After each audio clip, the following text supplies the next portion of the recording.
Okay, before I show you how I make AeroPress the regular way, I just will give a quick rundown of the parts of the AeroPress for those of you who have just gotten yours in or maybe haven't purchased one yet.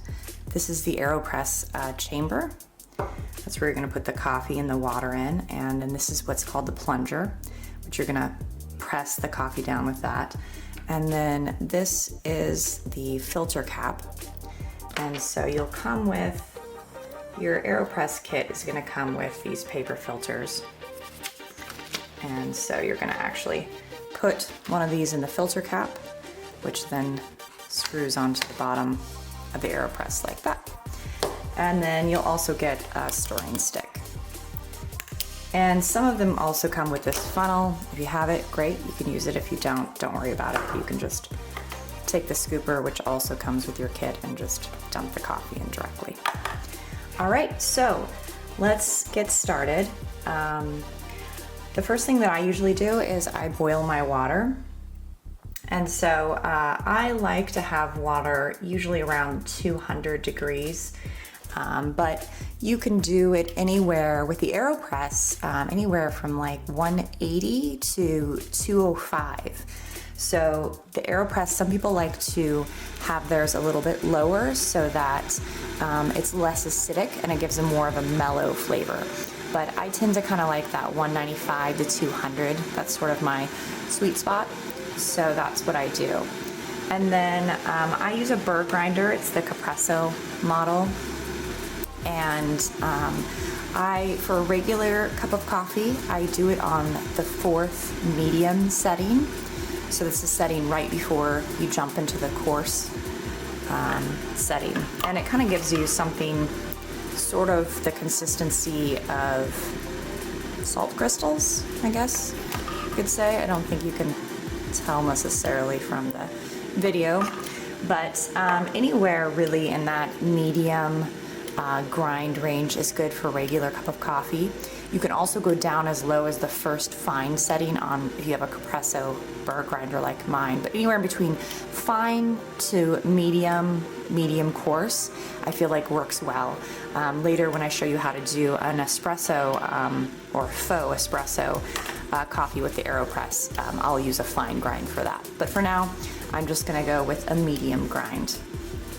Okay, so first things first, you put a paper filter in your filter cap, and then you want to rinse that.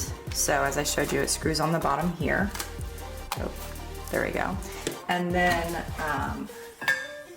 I put it over a mug. Some people just rinse it holding it in their hands, but you're dealing with boiling water or near boiling water, so you may not want to do that. So I just pour a little bit of hot water in there to rinse the paper filter so you don't get any, filter sediment in your coffee. And then that, after you've rinsed that, then just take your cup and dump the water out. All right, and then put it back on your cup and you're ready to go. So if you have a kitchen scale, it's a good idea to measure out your coffee. I tend to take 2 scoops of whole bean coffee, and then I grind that, and then from that I will take 2 heaping spoons of my ground coffee and put that in, and that's somewhere around 25 grams of ground coffee that I'm using. If you have a kitchen scale, you can play around.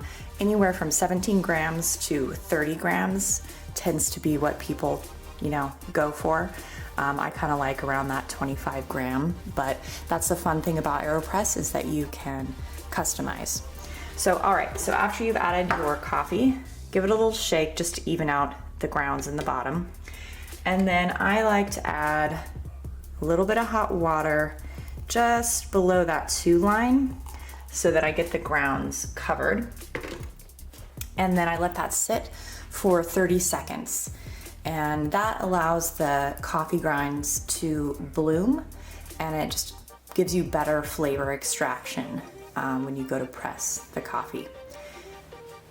Okay, so after you've waited about 30 seconds, then I like to just pour in enough hot water to go just a little bit above that 3 line, or a little bit below the 4 line, however you want to do it.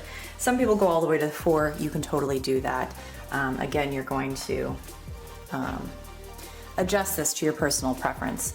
But so I pour it to about the 3 line, and then I wait 1 minute. And let me just go over what coffee I'm using today. It's from Beanbox. It's from the Fonte coffee roasters, and it's their Portofino blend. And I really like this because it's a mix. It's a medium to dark roast, and I really like it because it gives me that full flavor of a dark roast without kind of that real bitter or acidity, and it works great with AeroPress. Actually, I tend to use light roast to medium roast a lot with AeroPress because it gives such wonderful flavor extraction, but I found this medium to dark roast is great. It makes a really nice strong cup of coffee. Okay, and then let's go ahead and give our press. Put your plunger in at an angle, and that helps create that pressure. And then just firmly but slowly push down. You hear that hissing noise, and that means it's done. I still push to the end. Some people just stop right when they hear the hissing noise. And there you go. So at this point, I take this filter cap off, and then I rinse it. And then all you have to do is push the top of this, and out comes your coffee filter and coffee. And then I just rinse this off, and you're ready for your next cup.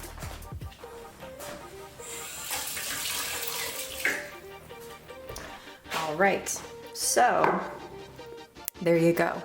Now you could drink this as is. By the way, these are, I think, 14-ounce mugs. I tend to like a big cup of coffee in the morning. So you could drink this as is. It will be very strong. I tend to like to add about a 1/2 cup to 3/4 cup of hot water to make an Americano. And if you're used to drinking drip coffee or say K-cup coffee, then this is gonna, by adding the water, you're gonna get a similar style of coffee with that. But yeah, so add your sugar, add 1/2 and 1/2 if you want, or I recommend trying it black because due to the low acidity that an AeroPress gives you, you get a lot more flavor. And I actually like mine black, whereas if I were to brew a pot of coffee, I would tend to add in a tiny bit of sugar and 1/2 and 1/2. But with AeroPress, I like to drink it just as is. Yeah, that's good. All right, let me know if you have any questions. That's how you do the regular method. And I will show you how to do the inverted method next.